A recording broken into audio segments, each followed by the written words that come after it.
Hola, buenos días. Bienvenidos de nuevo a la tercera mesa y segundo día de sesión de este congreso. Voy a presentar, yo no soy la moderadora, pero voy a presentar a nuestra moderadora, que es Rosana Machín, profesora de la Universidad de Sao Paulo, de la Facultad de Medicina. Es socióloga. Bueno, tenéis casi toda la información en la web, pero quería, bueno, pues sobre todo resaltar que es también miembro del comité científico y va a ser quien modere y coordine esta primera mesa del ámbito de las ciencias sociales. Muchas gracias, Consuelo. Buenos días a todos y todas. Bienvenidos al trabajo que empezamos en el día de hoy, las discusiones académicas sobre la temática de gestación por sustitución. En esta mesa, la idea de enfoques desde las ciencias sociales plantea situar de algunas perspectivas, ¿no?, del debate desde las ciencias sociales y humanas también, porque hablamos también de la perspectiva de psicología, con enfoques que van a ser etnográficos, poniendo en juego relaciones, vínculos, parentesco genético y social. O sea, que vamos a valorar muchos de, digamos, distintas perspectivas sobre la discusión que tenemos en foco, ¿no? Participan de esta mesa Consuelo Álvarez Plaza, de la Universidad Complutense de Madrid y Red Libre; María Eugenia Lavarría, que es doctora en Ciencias Antropológicas y profesora de la Universidad Autónoma Metropolitana de México; María José Rodríguez Jaume, doctora en Sociología y profesora investigadora del Departamento de Sociología de la Universidad de Alicante; y Mario Beltrán, doctorando en Psicología en la Universidad Autónoma de Barcelona. O sea, para conducirnos y podemos discutir todos esos puntos, me gustaría de llamar, Consuelo va a hacer su primera presentación. Bueno, el título puede parecer un poco alarmante, pero vamos a ir matizando, porque es una pregunta. Bueno, en primer lugar quiero comentar que esto no es novedoso, la gestación por sustitución. No es precisamente el caso de la Biblia con Agar, el primer caso de gestación por sustitución, porque era una mujer que no tenía ninguna posibilidad de objetar al respecto, es decir, era una esclava y esto no es una gestación por sustitución. Sin embargo, sí podemos decir que las primeras gestaciones por sustitución son de hace unos 4.000 y pico años. En Mesopotamia se encontraron unas tablas de terracota de contratos matrimoniales, en los cuales se dejaba bastante claro y evidente que si se contrataba a una gestante para tener un hijo para la pareja, esa gestante era remunerada de una manera bastante importante. Pero, bueno, recientes casos tenemos también, a través de la antropología, nos han mostrado diversidad de formas de hacer gestación por sustitución. Es el caso de los Cheyenne, dos hombres que se pueden casar y contratan a una mujer a la que pagan generosamente. Todo esto, aquí no hay altruismo, aquí es mediante compensación económica, y estos dos hombres, bueno, pues adquieren el estatus de padre. Tenemos también el caso de los Masái, que en este caso pues es un padre no tiene hijos varones y entonces es la hija la que transmite el patrimonio y la filiación, y esta mujer se casa con otra mujer para que sea la otra mujer la que engendre y geste ese hijo. Y luego el caso quizás más llamativo dentro de la antropología, y solo algunos ejemplos, es las mujeres Lobedu de Sudáfrica. Estas mujeres contratan a una mujer y a un donante de semen para que tenga, a un señor, para que tengan un hijo para ella, y ella adquiere el estatus de padre, no de madre. Es un estatus que tiene más valor en el grupo social y adquieren ese estatus. ¿Con esto qué quiero decir? Bueno, pues ayer empezamos ya un debate de ser padres, no ser padres. Bueno, el parentesco en realidad, bueno, el estatus de padre lo concede o bien el registro, el Código Civil, o bien el grupo. En el caso de estos que hemos puesto de diversos grupos sociales en África y en América, pues es el grupo el que determina quién es el padre y quién es la madre, sin vínculo biológico, ni genético, ni nada. Y la parentalidad pues serían los roles, ¿no? O sea, las funciones como procrear, criar, educar, transmitir símbolos, transmitir aspectos como la filiación. Y todo eso, claro, en Occidente es muy compacto y solamente lo realizan los clásicos, las clásicas figuras de la heteronormatividad, que es el padre y la madre, la mujer y el hombre. Pero esto puede fragmentarse, puede actuar cada una de estas funciones, la puede llevar a cabo una persona diferente.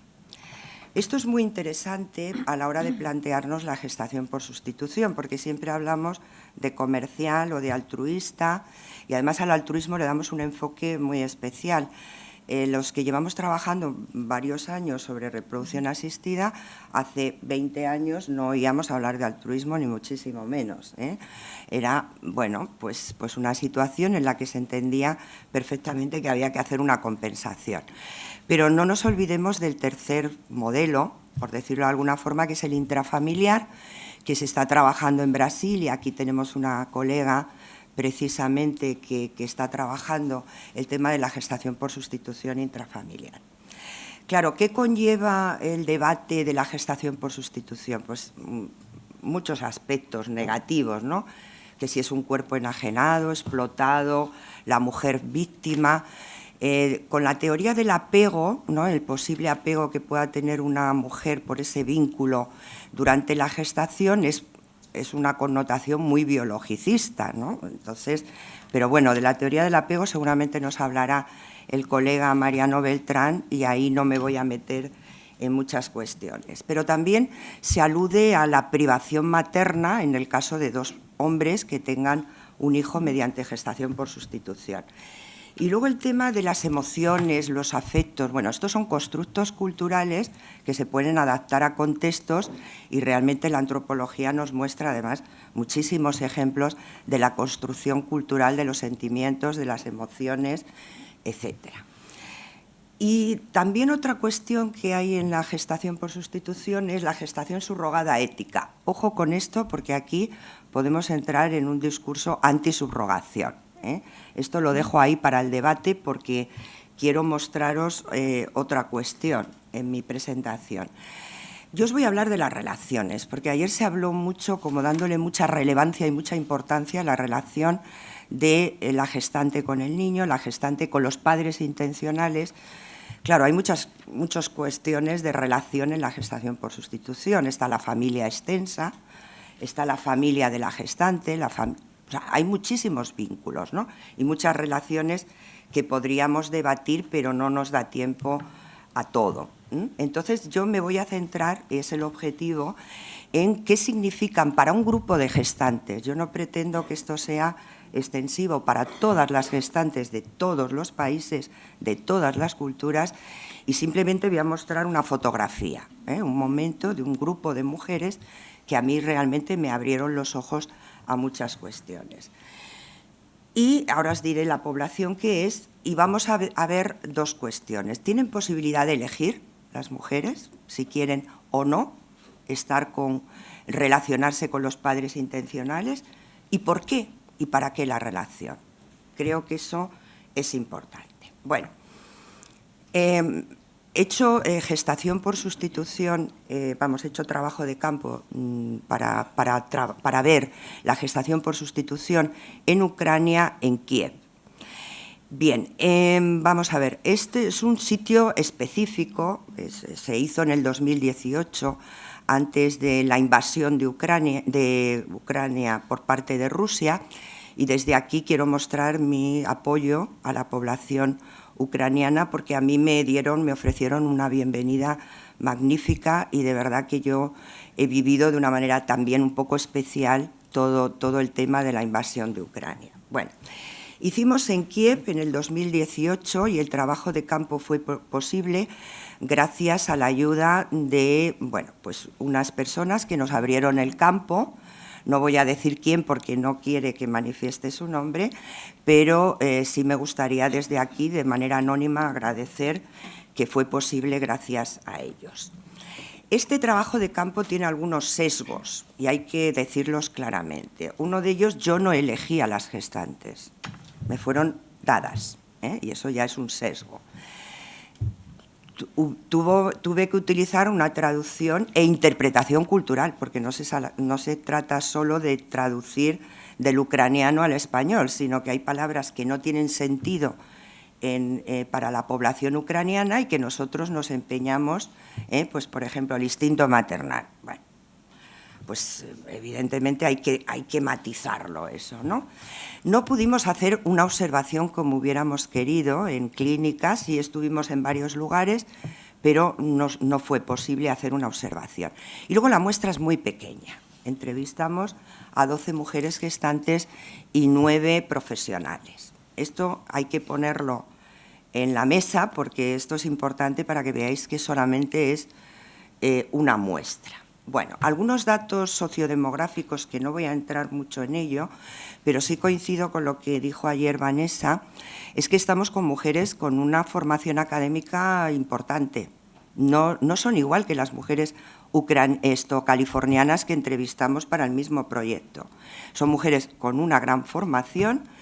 Incluso la formación profesional tiene ahí un estatus académico muy relevante. 6 estaban de baja maternal, de 12. ¿Por qué la baja maternal lo señalo en rojo? Porque los 3 primeros años de vida del niño el Estado les da una mensualidad. Eso sí, no pueden trabajar en otro sitio, lo cual hace que la gestación por sustitución sea muy atractiva para ellos porque no figura como un trabajo. Y luego la mayoría que entrevistamos, o todas, pues habían tenido solamente una experiencia de gestación. Si nos vamos al grupo de California, pues tienen mucho más experiencias, ¿no? Del orden de 2, 3 o 4 gestaciones. Todas tienen hijos y, bueno, aquí no me voy a entretener mucho.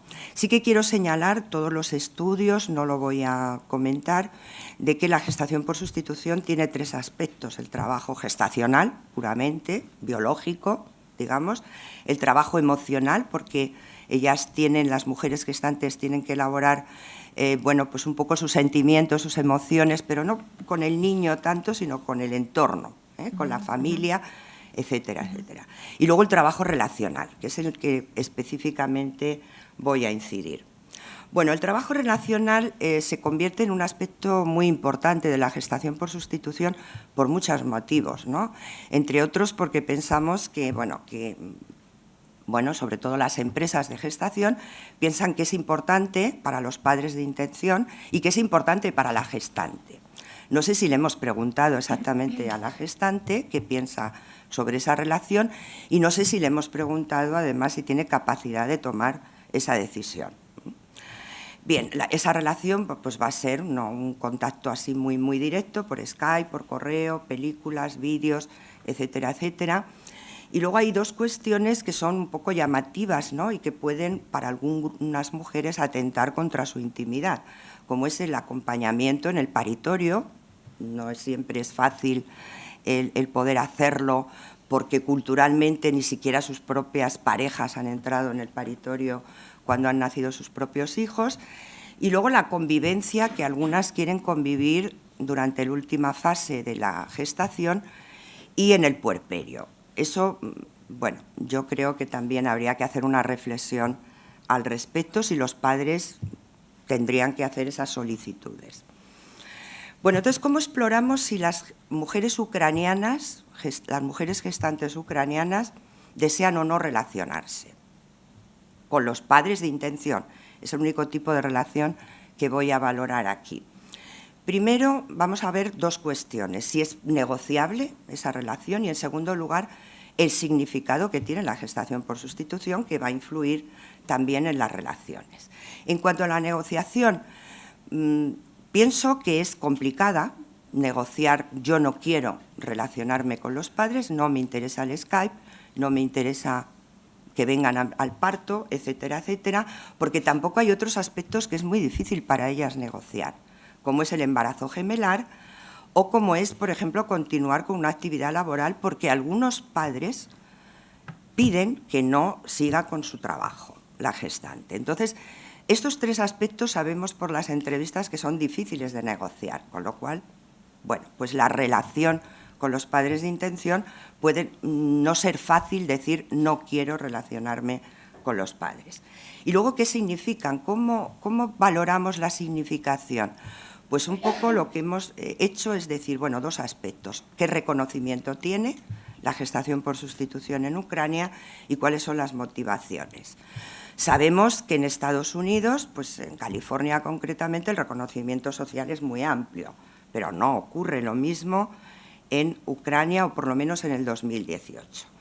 El reconocimiento social, pues en Israel son heroínas, alrededor de, por ejemplo, del altruismo se construye en California, un trabajo bien remunerado en la India, y yo aquí lo resumiría en Ucrania como que el discurso gira en torno a la emancipación, es decir, ese dinero me va a permitir hacer cosas que no podría hacer de otra forma. Y luego, en cuanto al reconocimiento social, bueno, es complicado porque he cogido estas 2 frases, ¿no? Se considera un asunto privado, o sea, que la gente tampoco, si te ve embarazada, va a ir preguntando, anda, estás embarazada, ¿no? Te tocan la tripa. Bueno, si tú no quieres hablar, no van a preguntar. Y cuanto menos sabes, mejor duermes, ¿no? Entonces ya veremos que algunas pues no quieren comunicar ni siquiera a su propia familia, ¿no? Algunas no quieren hablar a sus hijos, y estoy hablando de 8 o 12 años, que son niños ya que tienen una capacidad de entender el proceso biológico de la gestación. Y una, curiosamente, incluso la traductora se extrañó, porque no lo sabía ni su marido. Es decir, el marido la veía embarazada, pensaba que era su hijo, y fue muy interesante cómo ella pensaba solucionar este problema. Y sencillamente ella pretendía tener un dinero para comprar una casa. Es fácil pensar que lo que quería es emanciparse, lo que quería es separarse. Eso no lo sabemos porque no pudimos hablar con ella posteriormente. Y luego, bueno, pues diversos miembros de su familia están un poco en contra, aunque luego finalmente lo aceptan. De las motivaciones no voy a entrar porque el estudio y el análisis de las motivaciones creo que es muy complejo y además muy variado, muy personal, y esto es muy, muy complicado. Pero bueno, sí que pongo aquí algunas autoras que han trabajado el altruismo, las políticas para contribuir a la sociedad. Bueno, yo aquí nos quedamos con el tema de la emancipación, porque creo que es lo que mejor refleja la motivación en global. Yo no quiero con esto decir que no haya altruismo. A mí la palabra altruismo me disgusta un poquito, pero no quiero decir que no haya un sentimiento de querer ayudar, y ahí está, pero también se construye ese discurso en torno a que ya en Ucrania están entrando las empresas de gestación por sustitución, que son básicamente las que mayoritariamente construyen ese altruismo. Entonces, las motivaciones, ¿qué nos dicen? Bueno, he puesto ahí un cuadro que no me da tiempo a desglosar, pero nosotros preguntamos sueldos mensuales y también de las que tenían pareja de su pareja, porque es importante sumar los 2 sueldos para ver la capacidad económica. Entonces, bueno, en resumidas cuentas, para ellas era un dinero muy interesante, porque además les permite, y esto me parece importante señalarlo, que pueden cuidar a sus hijos en su casa. No tienen que desplazarse a Alemania, ni a Italia, ni a Turquía, que es donde tradicionalmente se desplazaban algunas mujeres ucranianas para poder ganar un dinero durante 1 o 2 años. Esto también ocurre con las mujeres que vienen de otros países iberoamericanos a cuidar nuestros hijos, para que nosotros estemos emancipadas, pues nos cuidan a nuestros hijos. O sea que eso hay que tenerlo presente. Estas mujeres señalan la importancia de estar con sus hijos y que esto les permite estar con ellos, ¿no?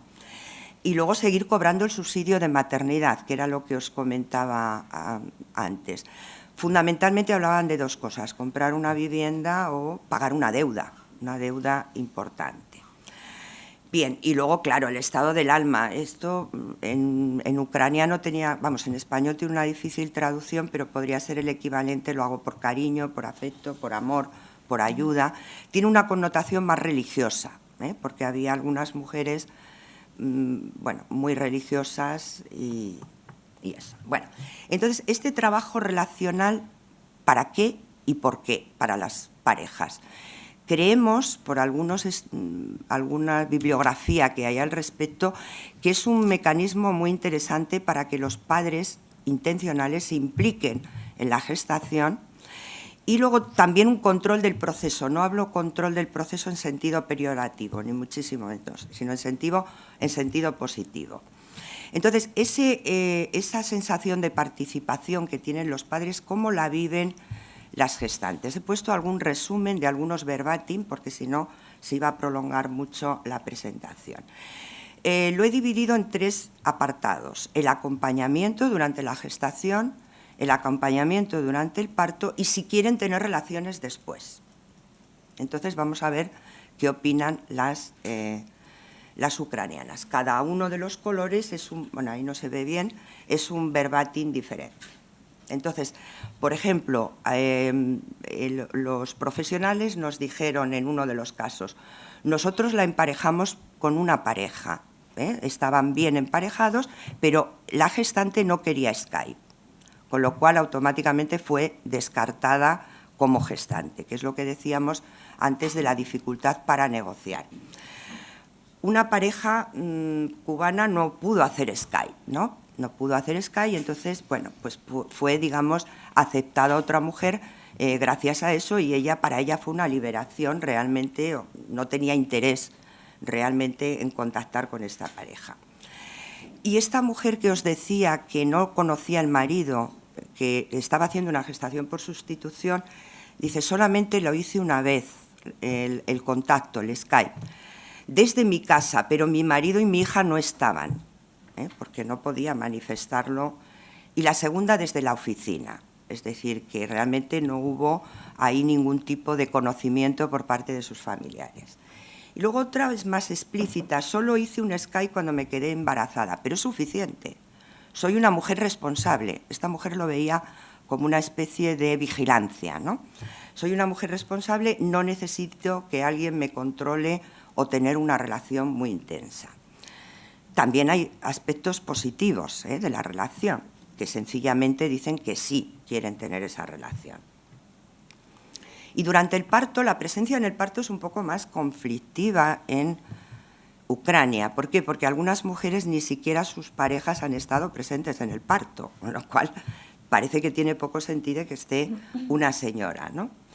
Y entonces una de ellas nos decía, comprendo muy bien que Rocío no tiene experiencia en parir, o sea, ella no me va a poder ayudar. Claro, eso es interesante también, ¿no? En mi parto no estaba presente nadie. Pero claro, por otro lado teníamos testimonios como, es muy natural que Miriam, la madre biológica, esté en el parto de este hijo. Tiene que estar conmigo, tiene que cogerlo, pero tiene que estar conmigo por el niño.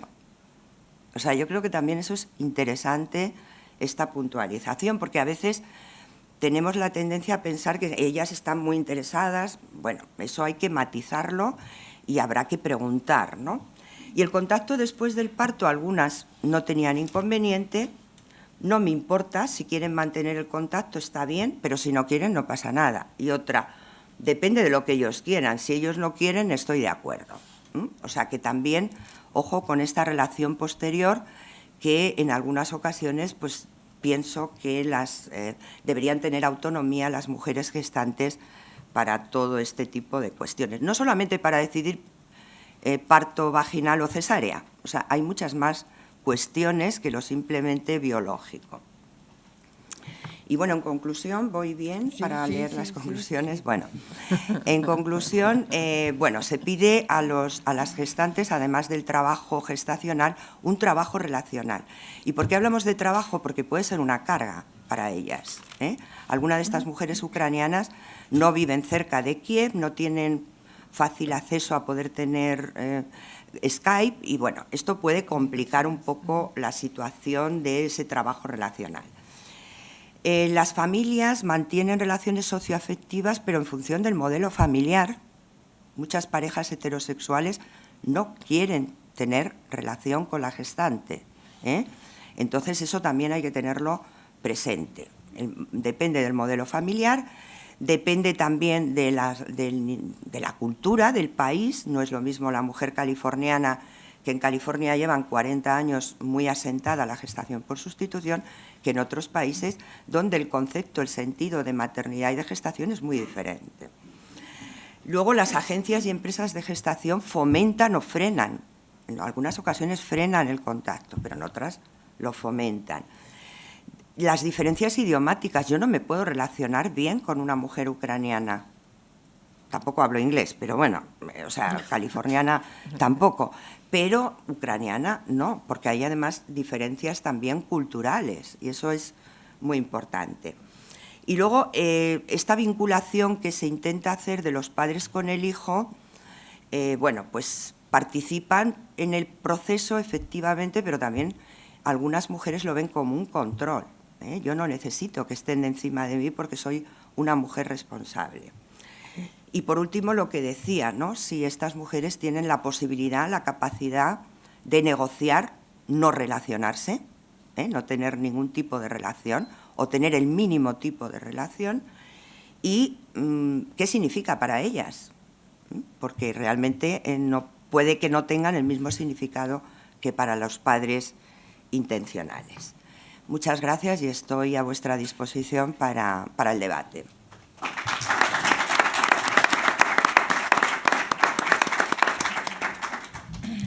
Gracias, Consuelo.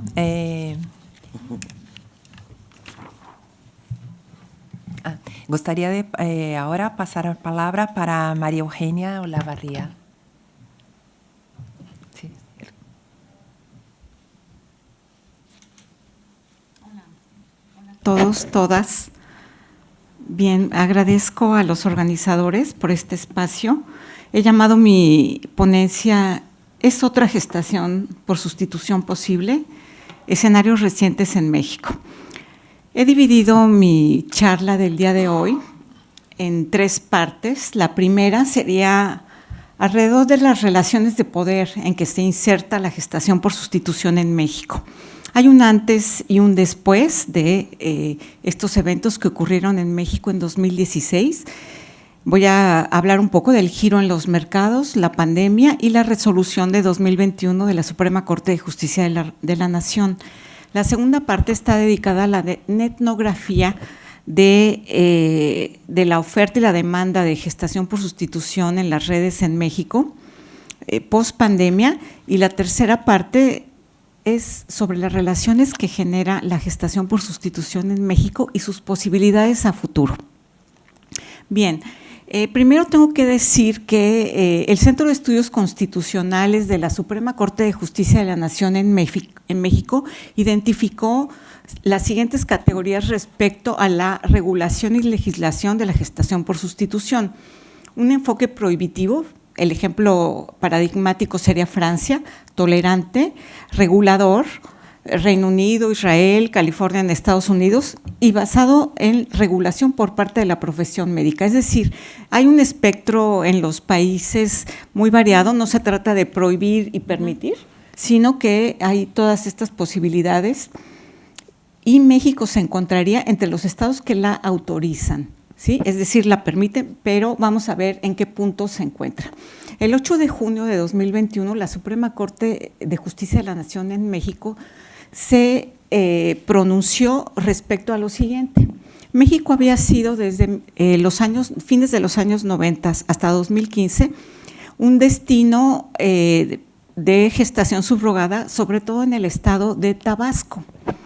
Allí hubo, a finales de 2015, escándalos mediáticos, se pronunciaron en la prensa algunos casos problemáticos y a partir de ahí el gobierno local de Tabasco quiso prohibirlo hacia los extranjeros y hacia otro tipo de padres comitentes. Esto quedó en un impasse legislativo hasta que varios años después, en 2021, la Suprema Corte dijo el gobierno local no puede determinar por estas cuestiones porque sería discriminatorio.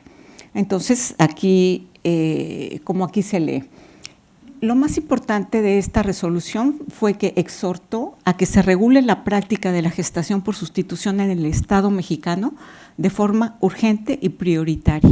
Quiero decir que el Estado mexicano es una república, son 32 entidades que tendrían que regular cada una respecto a esta cuestión.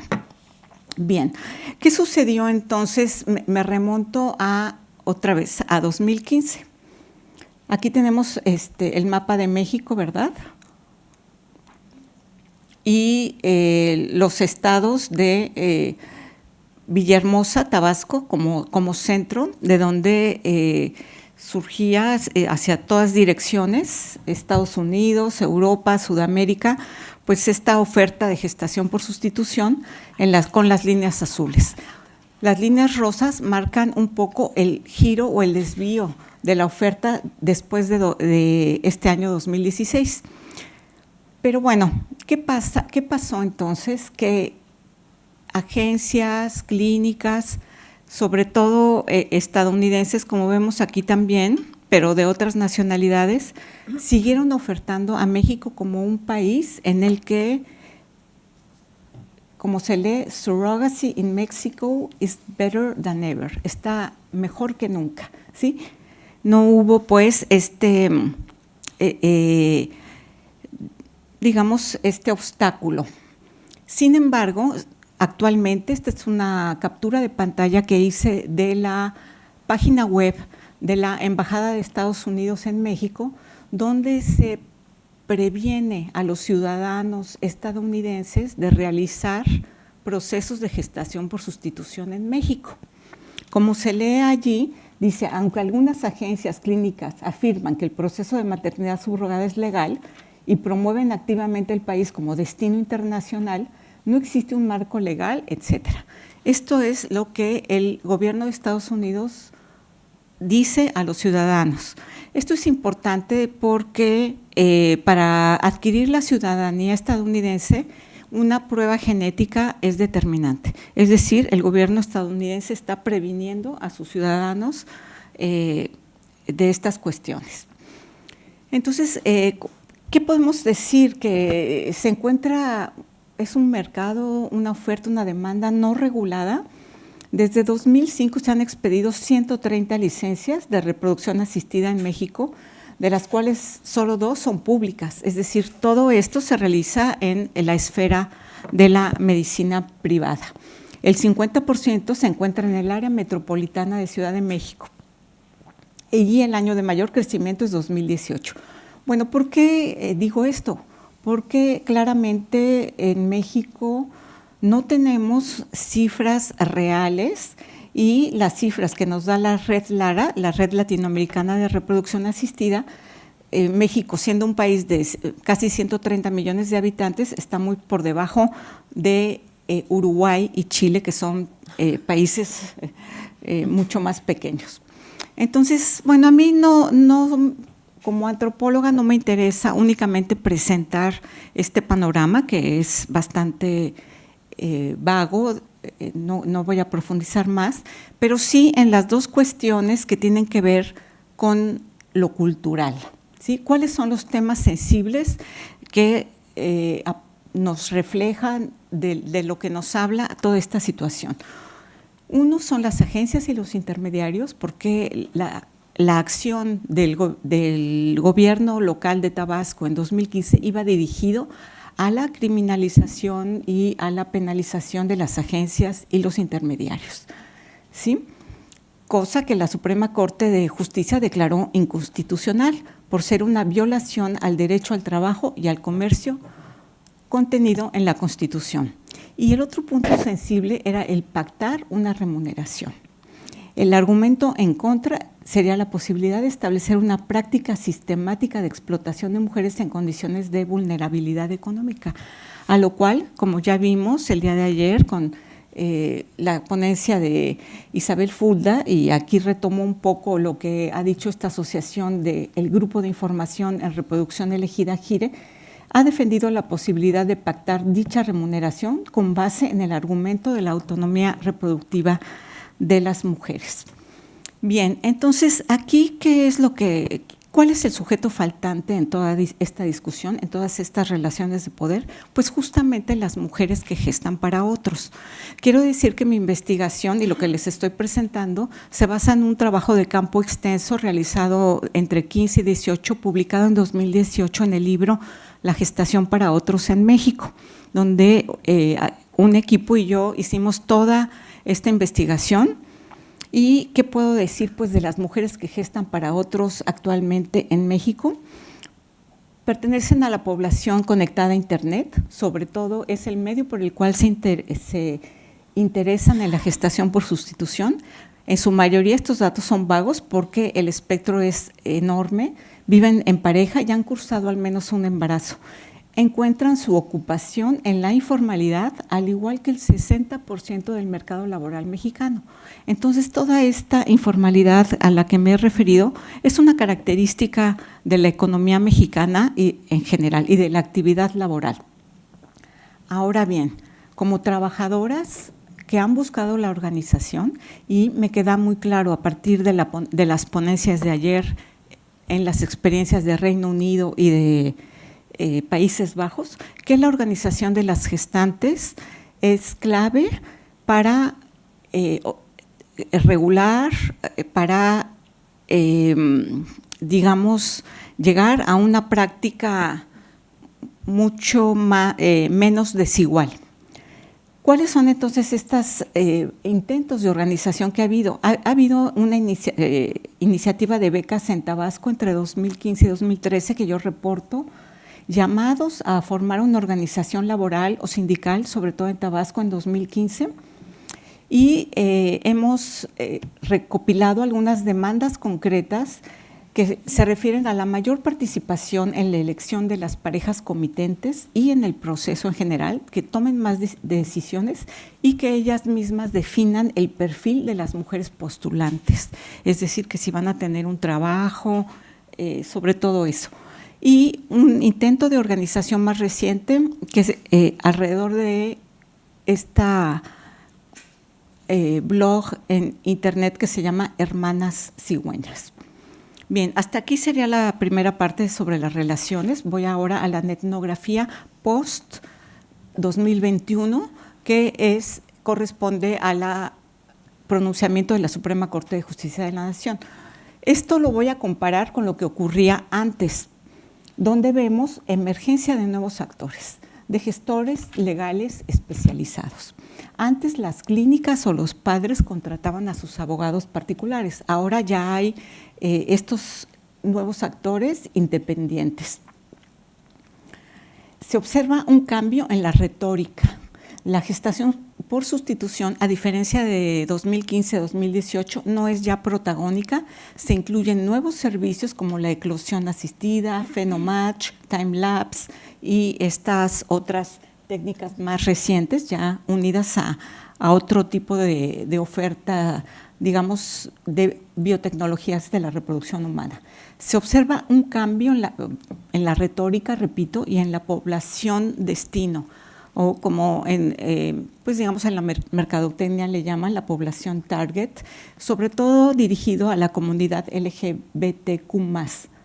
Quiero enfatizar que los padres, madres y parejas comitentes, en este sentido, no son sujetos de derechos, sino población objetivo. Y otro cambio importante que veo es que ya está dirigido también a los varones solteros, cosa que antes no existía. Junto con los gestores profesionales en los foros de oferta y demanda, entre particulares se observan también nuevas gestoras, es decir, estas antiguas personas gestantes, mujeres gestantes para otros, se convierten en acompañantes, en gestoras para otras mujeres, y esto tiene que ver, según algunos autores, con una autorregulación propia del neoliberalismo. Lo veíamos también claramente en el caso de Reino Unido. Bien, ahora voy al punto sobre las relaciones que genera y en qué punto, en qué lugar se encuentra entonces la regulación mexicana desde el punto de vista cultural y la práctica de la gestación por sustitución. O sea, ¿qué opciones tiene? Estamos en un momento en el que la Suprema Corte de Justicia ha dicho los estados tienen que regular, bueno, ¿hacia dónde? Para eso, pues, yo me baso en dos autoras feministas, postfeministas, Donna Haraway y Ellen Hester, que propugnan por una creciente pluriparentalidad de tipo electivo. Ella, Donna Haraway, lo llama las xenofamilias. Como veíamos en el caso de Reino Unido ayer, las familias que se conforman mediante donación reproductiva están abiertas a los nuevos miembros y a las nuevas posibilidades de que un niño tenga dos padres y una madre, o dos madres y un padre, en fin, diferentes posibilidades, sin que esto represente una anomalía. Estas xenofamilias, como las llama Donna Haraway, deberían primar, según esta autora, sobre las biofamilias, es decir, aquellas basadas en las relaciones de coincidencia genética. Para estas autoras, las biotecnologías reproductivas abren la posibilidad de expandir y proliferar los lazos de maternaje y paternaje de los que gozarían niñas y niñas mediante la inclusión de personas gestantes y de donantes reproductivos. Hay dos casos paradigmáticos cercanos a México, ¿verdad? México comparte una frontera de 3,000 kilómetros con Estados Unidos, es una frontera muy problemática, pero también tiene una frontera con Cuba, una frontera marítima, otro país totalmente distinto. México está, digamos, entre ambos. En Estados Unidos, como lo mencionaba, el parentesco y la ciudadanía se establecen genéticamente, lo que no impide también la formación de xenofamilias. Ahí existe esta opción y de biofamilias. En Cuba, a partir de el año 2022, se reconoce el parentesco socioafectivo y la coparentalidad, lo que ellos llaman la posibilidad del vientre solidario. Es decir, tenemos aquí otra vez dos opciones que no son polares, que comparten entre sí, que hay vasos comunicantes entre ambas, pero que representan esta opción hacia la apertura de las familias, aceptar a los donantes reproductivos y reproductivas, ¿verdad? O bien cerrarse en un esquema de contrataciones. México se encuentra, pues, en este momento en esa disyuntiva, en esta encrucijada de hacer una legislación que vaya hacia un lado, que vaya hacia el otro, pero también reconociendo la diversidad pluriétnica y pluricultural del Estado mexicano, reconociendo que hay cerca de 62 lenguas indígenas y población afrodescendiente mexicana, y además es un país, como todos sabemos, atravesado por fuertes corrientes migratorias en ambos sentidos, ¿sí? Bueno, mi pregunta aquí entonces sería si el ejercicio de la gestación por sustitución en los contextos estudiados en México fortalecería a esta noción de bioparentesco o contribuiría a la construcción de xenofamilias basadas en la coparentalidad, la pluriparentalidad y el parentesco electivo socioafectivo. Creo que estamos en ese cuestionamiento. Según mi investigación, pues la gestación sin filiación, o sea, hay una posibilidad cultural real para que esta disyuntiva se dirija más bien hacia las cuestiones de la diversidad, de la pluriparentalidad, porque ya hay términos dentro de los procesos de gestación por sustitución que refieren nuevas relaciones. Por ejemplo, entre las gestantes y el embrión que gestan, el gestado, hay términos de parentesco electivo como amiguito, hijo, hijo de corazón, ahijado. O sea, son los términos que hemos recogido entre las personas que gestan para otros, las mujeres.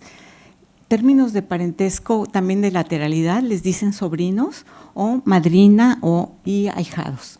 Por su parte, las personas comitentes, las parejas, madres, padres, llaman a las gestantes como mamá prestada, mamá pancita o tías. Es decir, ya hay esta posibilidad de que se dirija hacia este escenario posible. Como conclusión de las tres partes que he mencionado aquí, resumiendo, las relaciones de poder que hacen posible la gestación por sustitución en México de esta manera.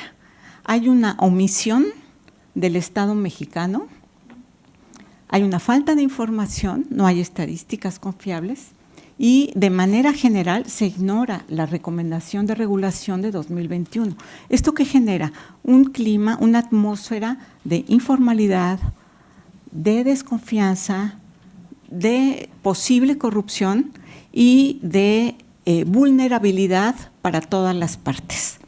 Es decir, tanto para las personas gestantes como para los padres, como para los médicos, etcétera, por esta omisión. La etnografía nos refleja una mayor fluidez en la oferta y un cambio generacional de médicos y de asociaciones. Las relaciones que genera, repito, existen las condiciones culturales de plausibilidad para que en determinados contextos mexicanos se reconozcan relaciones de donación reproductiva. Bien, esto sería todo por mi parte. Esquerrik asko, obrigado, gracias.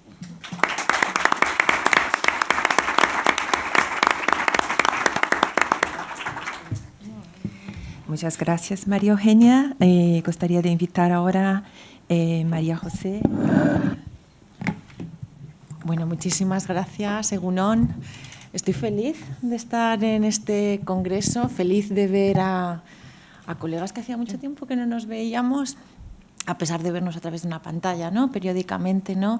Y feliz de estar en un espacio donde escuchas contranarrativas, ¿no? Contranarrativas muy vinculadas a las conclusiones de la investigación que os voy a presentar. Agradezco mucho a las asociaciones, ¿no? Implicadas en el diseño de este foro, porque, bueno, básicamente desde ayer, ¿no? Venimos escuchando otros discursos que a buen seguro van a ir generando la tendencia de la opinión pública también en España. Yo os traigo una investigación también, cuyo trabajo de campo, como el de Consuelo, se desarrolló en 2018, que ha tardado mucho, demasiado diría yo, ¿no? Pero bueno, en un momento también estratégico en publicarse. Hemos publicado varios resultados de este proyecto de investigación, pero el compromiso del equipo de investigación de la Universidad de Alicante era que particularmente se publicara en español y se publicara en España, porque lo que queríamos era contribuir con los resultados sobre qué es lo que opina la población española respecto a la gestación por sustitución, también en el debate público, ¿no? Con demasiada frecuencia, cuando empezamos la investigación, escuchábamos cómo había una apropiación sin tener ningún soporte, ¿no? Científico o demoscópico, ¿no? Que apelaban a la opinión pública como el caco, que viene el caco, que viene el caco, para justificar posiciones ideológicas y resistencias a procesos de cambio, ¿no? Así es que este era nuestro compromiso. Ayer, cuando la presidenta de la Asociación de Periodistas, moderadora de la segunda mesa, ¿no? Decía en qué medida la ciencia os está acompañando y os está apoyando, y se respondía más desde el contexto médico-sanitario, los avances en la medicina reproductiva. Hay otra investigación, ¿no? Que también apoya, visibilizando precisamente estos procesos de transformación, ¿no?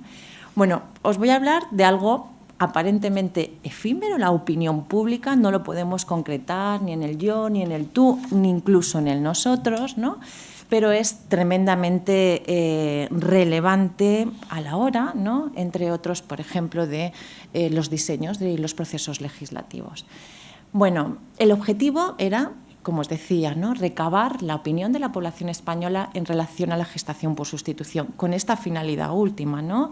La opinión pública debe formar parte también del debate social, dado que, como os decía, en reiteradas ocasiones veíamos cómo se atrincheraban en una supuesta opinión pública. La sociedad española piensa que, por lo tanto, ergo, no hay que hacer ningún cambio, ¿no? O todo lo contrario. Bueno, ¿dónde se sitúa en ese debate, ¿no? Además, también pienso, bueno, y desde luego lo confirmo con los resultados, que la opinión pública también es un factor de protección, sobre todo para aquellos colectivos minoritarios, ¿no?, que está ampliamente documentados, sufren estrés o discriminación en contextos en donde rompen con lo que supuestamente se define como normalidad. Bueno, para ello lo que hicimos es utilizar el instrumento más característico de la investigación sociológica, ¿no?, una encuesta de opinión. En concreto, la encuesta es opinión y actitud de la población española frente a la adopción, el acogimiento y la gestación por sustitución. Ayer también hablaban, ¿no?, hubo alguna intervención en donde ponía encima de la mesa la relación de la gestación por sustitución con otros procesos, con colaboración de terceros, ¿no? Y el proyecto de investigación, financiado por el Ministerio, recogía estas tres formas familiares posconsanguíneas. Bueno, la muestra fue, el trabajo de campo se realizó en 2018, se realizó después de haber supervisado la literatura científica internacional. En concreto, identificamos 13 países en donde se habían realizado investigación de esta naturaleza, desde Nigeria hasta Australia, Estados Unidos y Canadá, que eran los que son actualmente los países en donde se ha hecho un análisis más longitudinal, ¿no?, a lo largo del tiempo sobre qué es lo que opina la población, sus respectivas poblaciones respecto a la gestación subrogada. Casualmente, países donde de una u otra manera tienen legislada la gestación por sustitución. La muestra fue representativa por edad y sexo. Alcanzó prácticamente a 4.000 personas. Queríamos que el margen de error fuera lo más pequeño posible y, teniendo en cuenta los recursos económicos que disponíamos en ese momento, alcanzó a 3.752 personas. Queríamos que fuera no solamente representativa a nivel general de nuestro país, sino también por comunidades autónomas, dada que las competencias en materia de familia, ¿no?, o bienestar social, vinculado muchas veces con las políticas de familia, están delegadas. Es importante destacar que es una muestra representativa por edad y sexo. Y también quisiera destacar que en el diseño del cuestionario incluimos preguntas también para romper la heteronormatividad en la ciencia. Sistemáticamente la identidad o la orientación sexual aparece excluida no solamente de los registros administrativos, sino de la propia investigación, ¿no? Y, desde luego, esta fue una de las variables más interesantes que también nos permiten situar a determinados colectivos en el debate social a través de una muestra representativa y no intencionada, ¿no?, que tiene un valor, ¿no?, adicional cuando hablamos de población en general. ¿Qué queríamos explicar, ¿no? En concreto, bueno, diseñamos una escala con 21 preguntas. En concreto, dentro de esta escala, una de las preguntas era, preguntábamos a la población si consideraba que en España se debería tener una ley específica que regulara la gestación subrogada, ¿no? Esta era una de las preguntas de la escala, formada por, a su vez, ¿no?, 21 preguntas, y luego les preguntábamos cuál era su nivel de aceptación para sí mismos, ¿no? En el caso de que no pudiera tener, siguiendo los caminos de reproducción habituales o naturales, biológicos, descendencia, la persona encuestada o bien su pareja, ¿no? Entonces le preguntábamos sobre el nivel de aceptación, sobre la adopción, el acogimiento, la donación de esperma, de óvulo, la fecundación in vitro y también la gestación subrogada. Sabemos que la respuesta, por la literatura internacional, la respuesta difiere en función del conocimiento que se tiene de una técnica, ¿no? Y en este caso en concreto, en particular, para cada una de las 6 opciones les ofrecíamos una pequeña definición avalada internacionalmente, y en el caso de la gestación por sustitución les anticipábamos que en España no estaba permitida, ¿no? Con lo cual, en esas condiciones recogimos la información sobre cuál era su nivel de aceptación para sí mismo y para la sociedad. ¿Y cómo queríamos explicarlo, ¿no? ¿Qué variables podrían explicar que una persona esté más o menos a favor de la gestación subrogada para sí misma o en un posible escenario de regulación específica? Bueno, considerábamos las variables sociodemográficas clásicas, ¿no? Edad, sexo, nivel de formación, residencia, etcétera. Pero sabemos hoy que estas variables que tradicionalmente se han utilizado, ¿no? Y que persisten en la literatura para explicar nuestros comportamientos al seno también de la institución familiar, actualmente son insuficientes. De hecho, explican un porcentaje muy reducido. Por ello, introdujimos otras dos patas, ¿no? Por un lado, la literatura también advierte, ¿no? O subraya que nuestra actitud o nuestra opinión respecto en concreto las técnicas de reproducción asistidas varían en función de nuestra propia experiencia con la fertilidad o la infertilidad. Y en tercer lugar, incluíamos una serie de preguntas vinculadas con las ideologías. ¿Qué pensamos respecto a determinadas cuestiones, obviamente aquí siempre vinculadas con la institución de la familia, que podrían explicar, ¿no? La literatura actual pone el acento precisamente en estas variables escasamente recogidas tanto en la investigación española como internacional más general, ¿no? Esto nos parecía sumamente importante. ¿Qué es lo que explica? Vamos a los resultados, ¿no? Bueno, el primero es qué es lo que opina la población que encuestamos respecto, o en el caso en concreto, el hipotético caso de que no pudieran tener hijos biológicos la persona encuestada o su pareja, ¿no? Si aceptarían o no la gestación por sustitución. Bueno, el 53% manifestó que sí que recurriría a la gestación subrogada. Una cosa son los deseos, ¿no? Y luego los hechos. El 99% dice que recurriría a la adopción, pero sabemos, ¿no?, que el porcentaje que finalmente decide adoptar es ínfimo y muy reducido. Hay una brecha muy importante, pero para sí mismo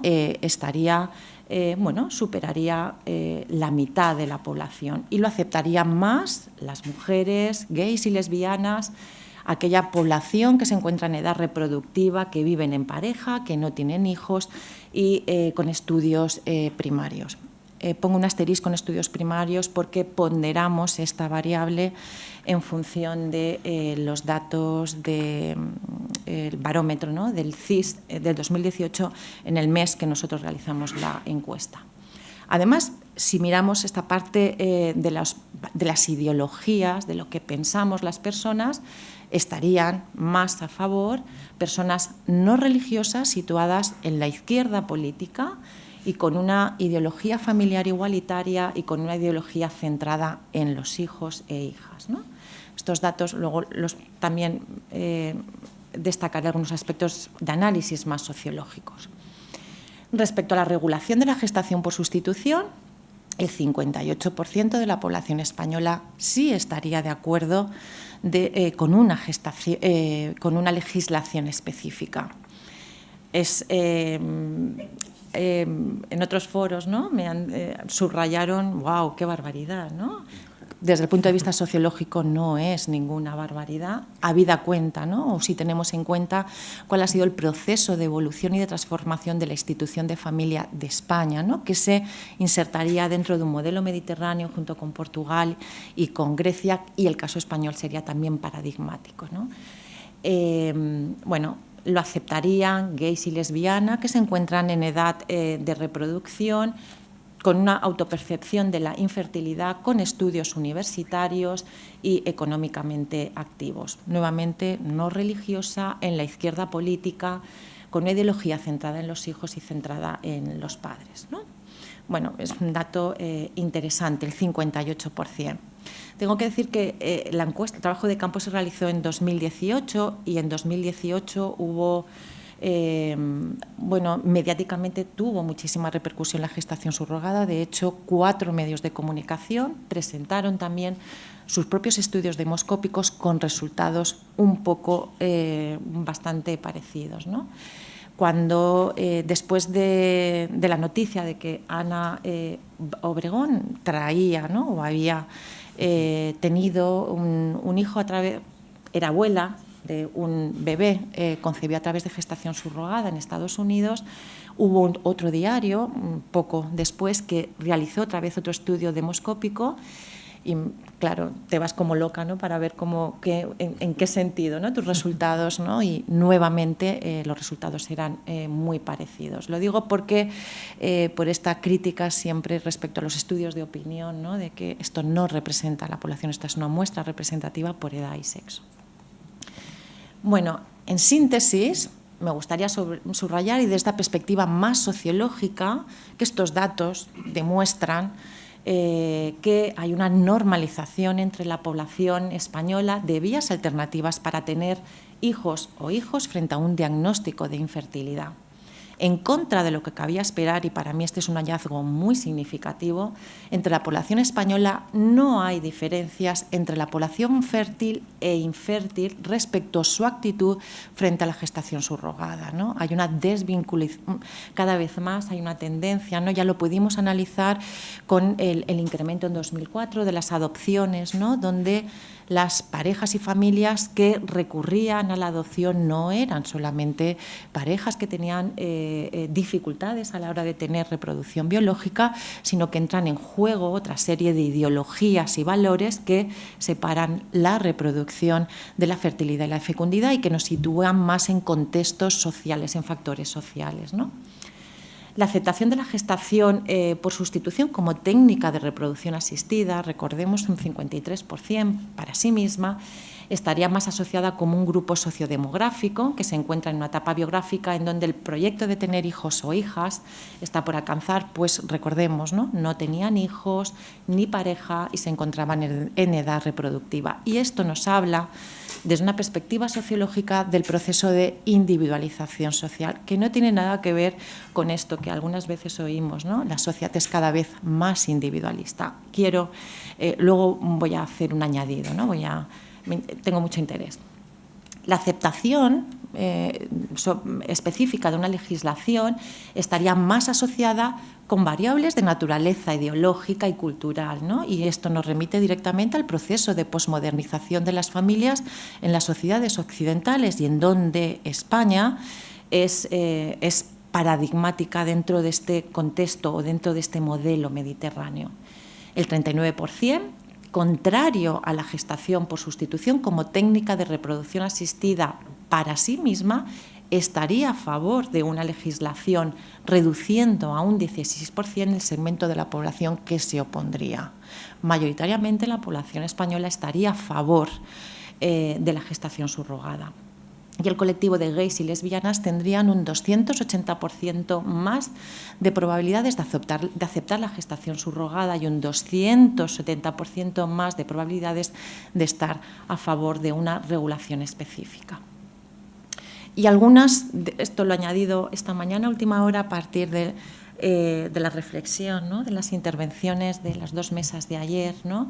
Porque, como os decía, en la encuesta recogíamos una escala con 21 preguntas en donde recogíamos preguntas escasamente abordadas también en la literatura científica internacional, pero muy polémicas, ¿no? Que de hecho de una u otra manera ayer se sacaban a colación. El 60% de la población encuestada declaró que la gestación por sustitución es una buena manera de ayudar a parejas heterosexuales infértiles a tener hijos, pero el 52,5% declaró que también era una buena opción para las parejas homosexuales.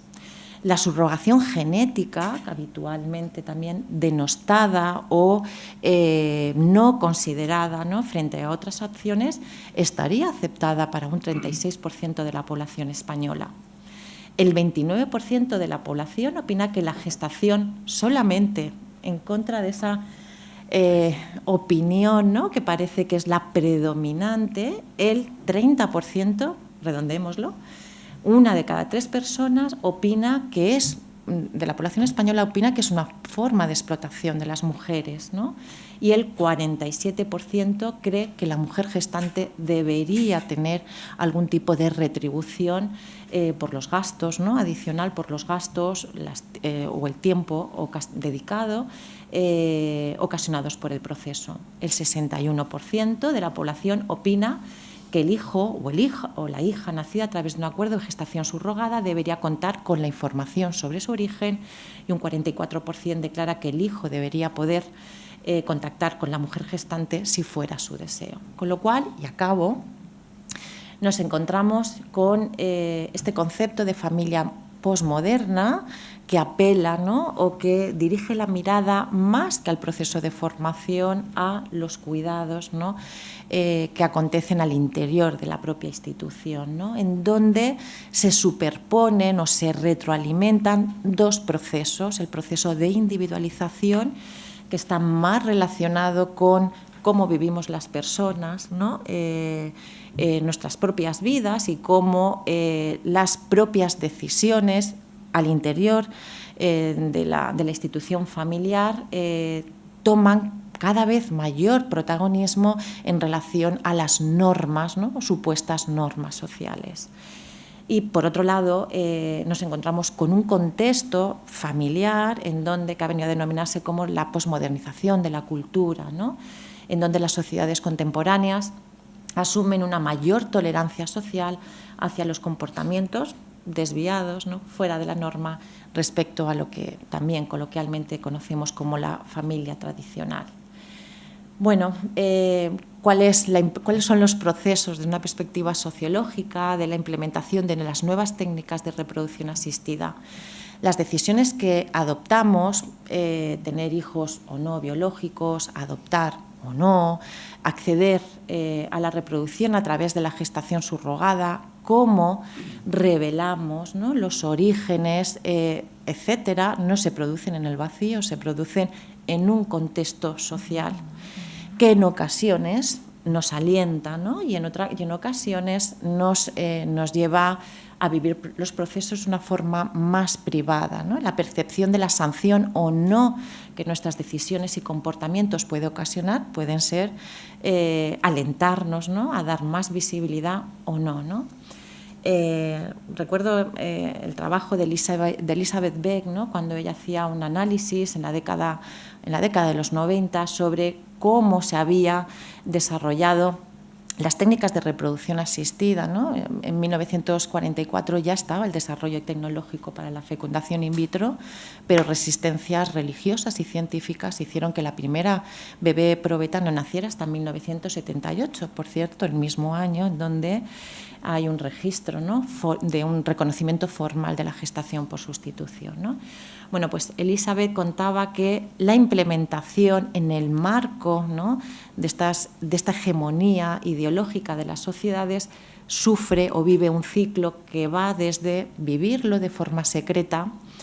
Quizás, ¿no?, el caso de las dos adolescentes que conocíamos ayer fue una experiencia más o menos secreta, a vivirlo, ¿no?, una implementación descontrolada. Yo creo que el contexto español está ahora, ¿no?, inserto en esa fase, ¿no?, en donde no está permitida en España, pero que, sin embargo, vivimos o participamos en procesos de gestación subrogada transnacionales, ¿no?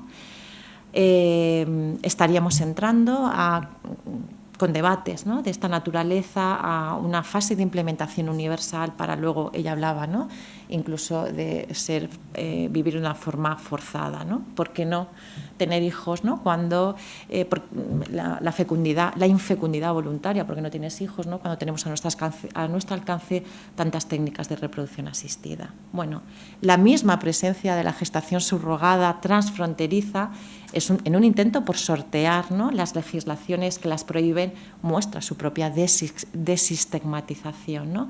Esta tendencia en Horizonte, en Occidente, se inscribiría, como os decía, ¿no?, en esta cultura posmoderna de la familia, más tolerante hacia nuevos modelos de alianza y filiación.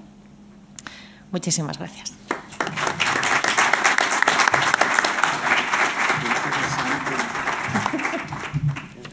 Muchas gracias, María José. Gustaría ahora de pasar la palabra para Mariano Beltrán. Sí. Vale. Mi presentación va a ser como un intento de atrapar un poco lo que para mí es como nuclear en la gestación para otras personas, ¿no?, que es agencia, semiótica, que es lo que pasa en los cuerpos, un poco de intentar entender no las motivaciones de las mujeres que gestan para otras personas, sino sobre todo sus condiciones de posibilidad, ¿no? ¿Por qué lo hacen? ¿Por qué desean esa cuestión, ¿no? Primero, Judith Butler dijo esto de que la estructura de las creencias es tan fuerte que permite que algunos tipos de violencia se justifiquen o ni siquiera sean considerados como violencia. Así vemos que no se habla de asesinados, sino de bajas, y que no se menciona la guerra, sino la lucha por la libertad. Y yo añadiría que no se habla de gestación subrogada, sino de alquiler de vientres, ¿no? El lenguaje importa, está en el centro de los debates y conforma también lo que pensamos, cómo lo pensamos, y nos lleva como a unos espacios violentos o a unos espacios seguros. Y el lenguaje importa, y como importa hay que reivindicarlo como tal, ¿no? Mi tesis doctoral, que estamos en ello aún queda, pero al final va a tener en el núcleo en el corazón de la tesis el concepto de agencia, ¿no? Que Zonen define agencia como un término analítico que se refiere a las acciones intencionadas de los individuos, dejando a un lado la cuestión de si estas acciones se producen de forma autónoma o son resultado de fuerzas estructurales. O sea, la agencia sería algo así como lo que puede hacer cada individuo en cada contexto y en cada momento, ¿no? El abanico de las posibilidades y con las que puede elegir cada uno y cada una y sus condiciones para poder elegir o no una opción u otra, ¿no? Hopkins y Reicher, en el 19, tienen una conclusión muy interesante en las que dicen que el esperma, los óvulos, los embriones y los úteros son productos deseables y rentables, cuyo comercio sirve a los intereses cruzados de muchas partes, donantes, receptores, agentes de FIP, y se ve facilitado por los avances en las comunidades globales, ¿no?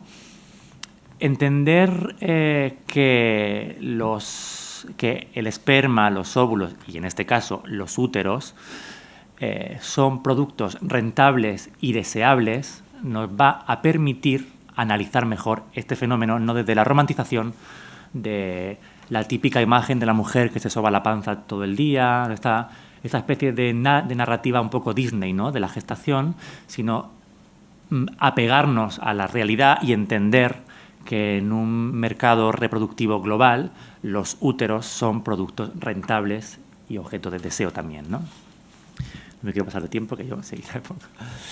El mercado de las TRHA privatiza la infertilidad, ¿no?, reforzando los múltiples y desiguales mundos de la atención de la salud ya existentes. El mercado reproductivo es un negocio, ¿no?, y como tal hay que ponerle coto, porque si no le ponemos coto, quien se lo pone es el mercado en sí mismo, ¿no? No hay más leyes que esas.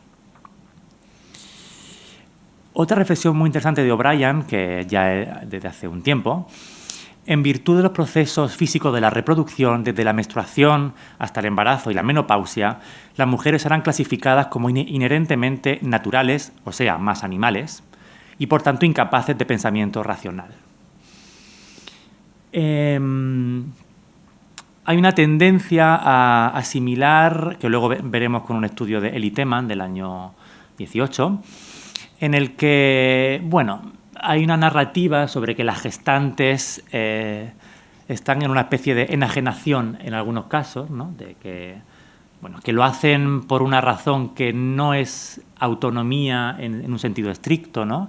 O sea, son más animales que el resto, ¿no? No tienen tanta capacidad para razonar, no tienen tanta capacidad para intentar diferenciar voluntad y deseo, ¿no? Y esto problematiza un poco más el tema de la reproducción humana al margen de la gestación para otros. O sea, si asumimos que las mujeres de base son más animales, les estamos negando capacidad en su autonomía, en su voluntad y en su deseo también, ¿no? Naturalizar y normalizar la maternidad y la familia heteronormativa sigue presentando a la madre como la cúspide de la feminidad, ¿no? No es la mujer la cúspide de la feminidad. No es ni siquiera la mujer performativamente femenina la cúspide de la feminidad, es la madre la cúspide, ¿no? Esta especie de trinomio madre, santa, gestante, ¿no? Si la no maternidad es igual a la libertad y a la autonomía, o sea, si hay un discurso que asume que no ser madre te hace más libre, más autónoma, ¿por qué la mayoría de las mujeres no eligen la no maternidad y temen a la infertilidad, ¿no? Nos lo plantea Amrita en el año 13.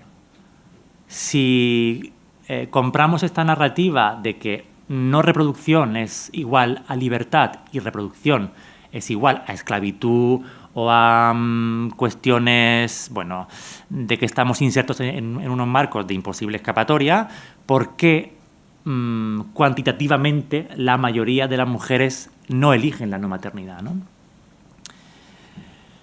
Luego veremos también un estudio que hizo Rosé en el año 20 en la India, en el que concluye que las mujeres consideran que la GS ofrece mejores condiciones que su anterior actividad remunerada. O sea, luego veremos que ni siquiera en India las mujeres que gestan para otros son las más pobres de las pobres, ¿no? Son pobres porque India es un país empobrecido, pero las mujeres que gestan para otras personas en India no son el sector más pobre de entre las pobres, ¿no? Eli Teman, en el año 8, Eli Teman es una antropóloga israelí. En su estudio de cómo se construye socialmente en la investigación la GS, ¿no? Cómo está construida, qué marcos se han construido para poder investigarla, Eli Teman concluye que la investigación se ha basado en base a 3 premisas. Una premisa es que las gestantes no son mujeres normales, ¿no? Esta narrativa sistemática de que cuando una mujer se aparta de la norma está loca, ¿no? Está como enloquecida, enajenada, no es normal, está desviada, ¿no? Por eso vemos en los estudios sobre psicología, sobre todo, hasta entrados casi los años 2010, que esto ya también pasó con las familias homoparentales, ¿no? Los estudios se enmarcan en un cuadro de despatologizar a la gestante, ¿no? De demostrar que es normal, que encaja en la norma. Este marco epistemológico también lo vimos con las familias homoparentales, en las que hubo unos años de intento de demostrar que las familias entraban en la norma, que no pasaba nada, que no había ningún problema, ¿no? Esto de despatologizar a la familia homoparental. Pues con las gestantes ha pasado un poco esto también, ¿no? De estos intentos, estos estudios que tienen como marco despatologizar o intentar normalizar o entrar en el canon de los deseos, de las motivaciones, etc. Otra premisa que dice Teman es que las gestantes son mujeres normales, pero lo hacen por una buena razón, que en general es la económica, ¿no? Teman afirma que también hay una premisa, esto de lo natural, ¿no? El vínculo, el parto como trauma, ¿no? Que también está como en la base de lo que se pregunta o de lo que se investiga en los estudios, sobre todo de psicología más mainstream, ¿no? De intentar demostrar que la gestante no tiene este vínculo, ¿no? Pero la premisa de la que se ha partido hasta los años 10 prácticamente es asumir que había que demostrar que ese vínculo era irreal de base, con lo cual hay un sesgo en cómo se pregunta, en lo que se pregunta, ¿no? y en los marcos en los que se pregunta también, ¿no? Teman y Beren, en el año 18, muy interesante también este estudio, concluyeron que hay 3 mitos sobre la gestación para otras personas, ¿no? El más extendido es asumir este vínculo natural materno que está arraigado de una forma innata, universal e instintiva. El instinto maternal, ¿no? Que ya fue deconstruido por Badinter, pero ha dado igual. Sí. Y es importante, ¿no?, asumir que no existe el instinto maternal, ¿no? En la psicología hablamos de motivaciones primarias, que son 4, sed, hambre, sueño y sexo. Sexo no es reproducción, es sexo. El instinto reproductivo no existe, es una construcción cultural. Motivaciones primarias, bueno, sí que existe, pero no como instinto entendido como algo obligatorio, ¿no? Es un deseo que se mezcla con una construcción cultural concreta de cada país, de cada contexto. Pero motivaciones primarias básicas hay 4, sed, hambre, sueño y sexo. Y es importante no asumir que sexo es reproducción, que esto ya los separaron las TRHA hace mucho tiempo, pero se sigue asumiendo que reproducción y sexo tienen algo que ver, y no tienen nada que ver, o no especialmente que ver, ¿no? El segundo mito es que la mujer que gesta para otro debe ser la madre de ese bebé, ¿no? Esta cosa del vínculo obligatorio, ¿no? La mujer no puede disentir de su vínculo, no puede desvincularse. Es un vínculo obligatorio. Otra falacia, porque parece que hasta que llegó la GS no había mujeres que no sintieran vínculo. Esto no es real. Ha habido mujeres toda la vida, y las habrá, que no se vinculan con el bebé. Pero esto es contranormativo, no se puede narrar, es una mala mujer, ¿no? Porque en la cúspide de la feminidad está ser madre, no ser mujer, con lo cual cuanto más te apartes de ese rol, peor mujer vas a ser, menos femenina vas a ser, ¿no? El tercer mito es que la GS altera el orden moral de la sociedad porque mercantiliza y deshumaniza la reproducción. Es importante cuando analizamos GS entender que la moral está bien para analizar marcos y para entendernos mejor, pero tenemos que partir de la base que moral no es ética, son cosas distintas, ¿no? Y que, sobre todo, tenemos que alegar más a las condiciones de posibilidad, ¿no?, a los contextos, y no tanto al orden, a la moralidad, que esto al final cada uno, ¿no?, se lo monta como puede, pero hay que intentar poner un marco seguro, ¿no?, para todas.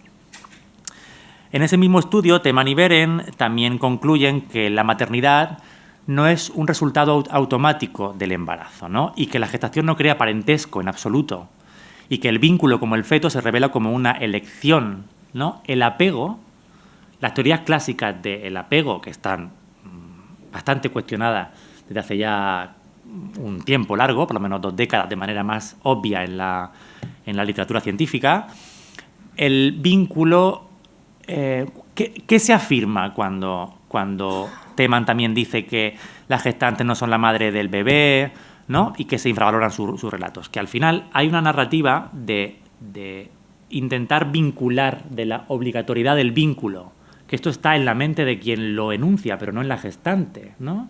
Es una especie de intento de merma de su autonomía.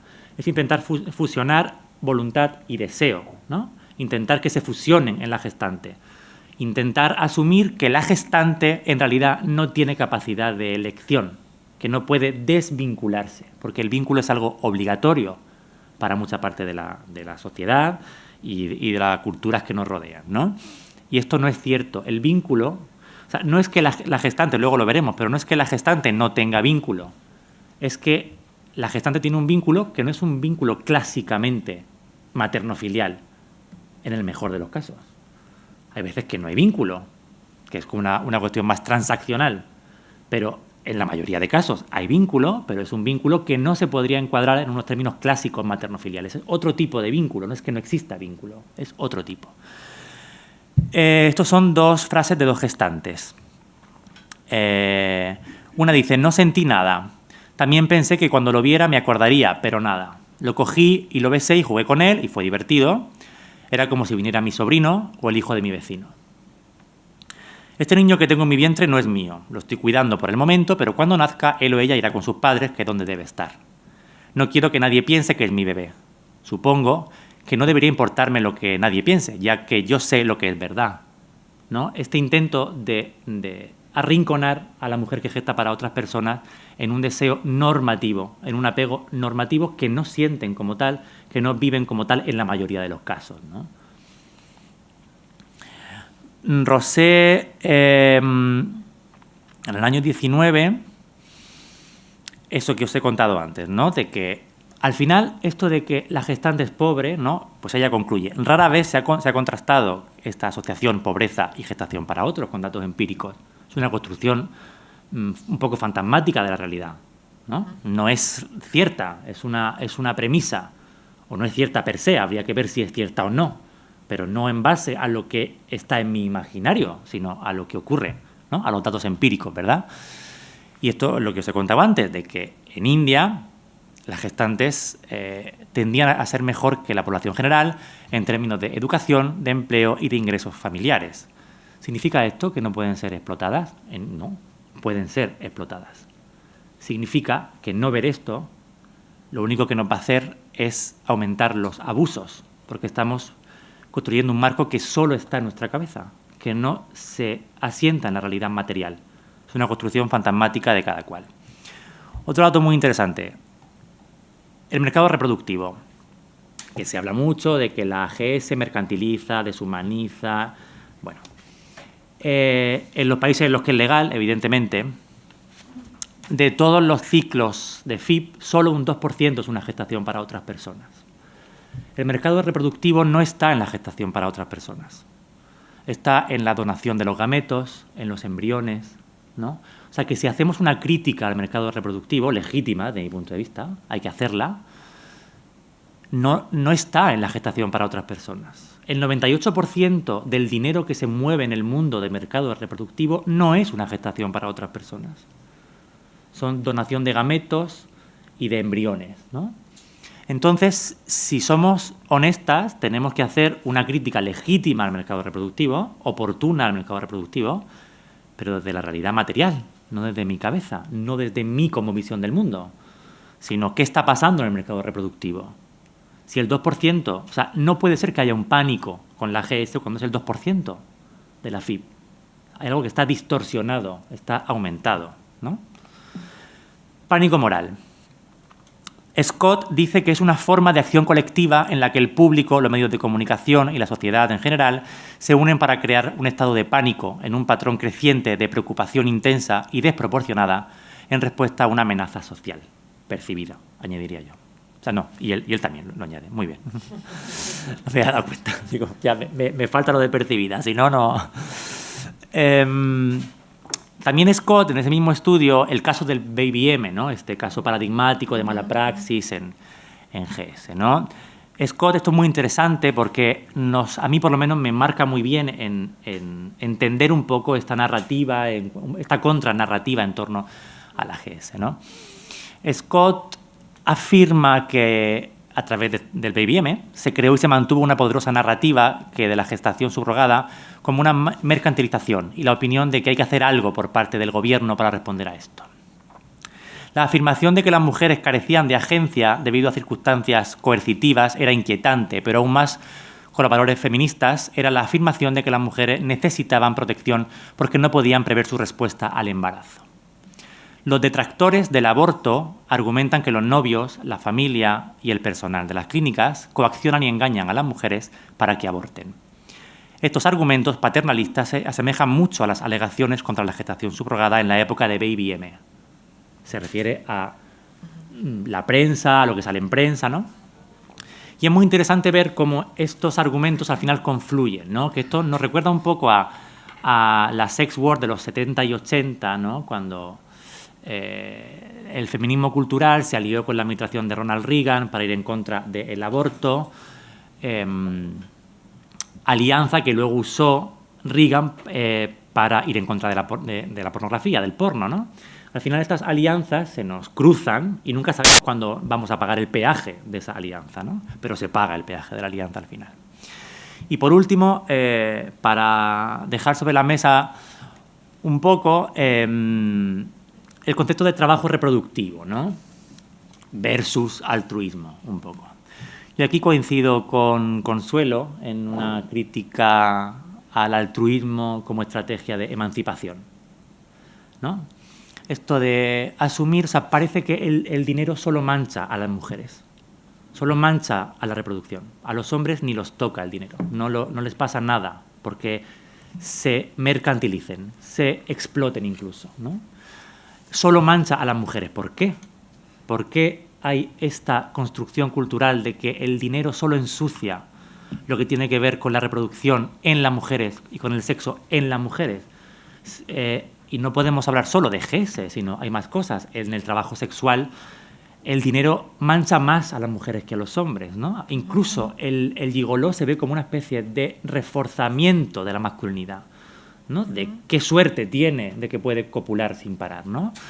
Y en la GESE pasa un poco eso. Nadie se alerta de los espermas que se donan, ni si ese hombre o si ese estudiante le hacen falta dinero porque no puede pagar su alquiler de ese mes o por motivos varios, ¿no? El pánico está con los óvulos, el pánico está con el útero, ¿no? Entonces habría que ver aquí si es una crítica al altruismo o en realidad es una crítica al altruismo en las mujeres, ¿no? No en general. Yo creo que el marco problemático no es el altruismo como estrategia, sino en realidad lo que esto es una hipocresía con este concepto, ¿no? El altruismo no ha sido nunca un aliado para las mujeres, para nada, ¿no? Esto de relegar a la mujer a lo privado, cuida gratis, copula gratis, reprodúcete gratis, ¿no? Entonces ya está bien de intentar relegar todo el tiempo a la mujer a unas posiciones de privacidad y de imposibilidad para capitalizarse, ¿no? Luego, el poder es importante en la gestación para otras personas. Hay dinámicas de poder en la gestación para otras personas, ¿no? No es casual que hayan abusos, y no me refiero a abusos explícitos, ¿no? Hay cosas que no aparecen en el contrato. Hay dinámicas que no aparecen en el contrato y también es abuso de poder o puede ser abuso de poder. O sea, la gestación para otras personas es compleja en sus términos porque desvincula, ¿no? Separa de manera explícita gestación de maternidad, lo evidencia y esto genera tensión, evidentemente, en cómo te relacionas con las otras personas, con los padres, con las agencias, cómo negocias con todo este entramado, ¿no? Y la agencia que hemos hablado al principio, para mí es la clave de bóveda de la gestación para otras personas, ¿no? Porque al final asumir que la gestante no puede capitalizarse es descapitalizar a la feminidad en general, a la feminidad no entendida como la cúspide de la madre en la punta de la pirámide, ¿no? Sino a lo femenino, a lo que se aparta de la norma en términos sexo-reproductivos, ¿no? Y tenemos que entender seguramente que hablar de agencia es complejo porque evidentemente el neoliberalismo es atroz e intenta llevarnos a unas posiciones individualistas que no resuelven este problema, ni ningún otro en realidad, pero también caer en un relativismo radical, ¿no? Tampoco es una solución para intentar entender la agencia o cuestiones que nos problematizan, ¿no? Más allá de la norma sexual. Y acabo con Donna Haraway, por cierto, cuando afirma esto de que los bebés humanos con corazones de mandril provocan una perplejidad ética nacional, tanto en los activistas en favor de los derechos de los animales como en los guardianes de la pureza humana. Yo creo que la GS es un poco esto, ¿no? Genera estos pánicos morales en los dos polos, si se puede hablar así, de la sociedad que nos aparta un poco de la razón de crear unos marcos seguros para el debate, ¿no? Y con esto acabé. Gracias.